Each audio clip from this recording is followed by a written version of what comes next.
Where I live, Singapore, our young, able-bodied men are sent for mandatory national service when they come of age. They spend 2 years in the military service, or in some cases, civil defense and police service, where they train and learn to protect home and country.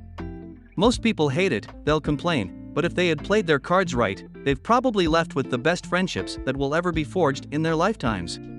These stories are not about those friendships. They're a small collection of the many creepy things related to me, as I remember, by my NS buddies.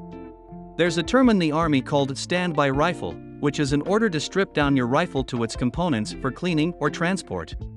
Everything is laid on a ground sheet neatly so you can account for each part, and whoever is inspecting you can check that it's kosher. Someone decided to do the same thing in the middle of the night with his entrails. From what I've heard, they found him kneeling on the beach of one of the offshore islands used for training, Pulau Tekong, his organs laid out neatly like a science project. Was he murdered? No one knows. I've heard this story from more than one person, and there's a claim that the wounds appeared self-inflicted, but more frightening still is that he was still alive when they were. It's a given that you should never answer something when it calls out to you in the middle of the night. It will know your name, and if you respond, well. This guy did the right thing when he heard a huge banging on his door.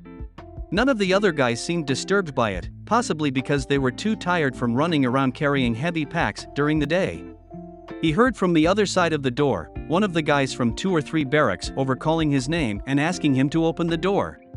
He almost did, until he reasoned with himself it can't be anything good. If it was an emergency, he would have sought help from people in his own barracks, and if it wasn't an emergency, they were probably gonna do something that would get them all in trouble. Wisely he ignored it, but the next day he demanded an explanation from the person he thought he had heard. Save the guy denied ever stepping out of his barracks that night. His bunkmate confirmed it, saying he heard the same thing, except that he could see the person in question sleeping peacefully in front of him.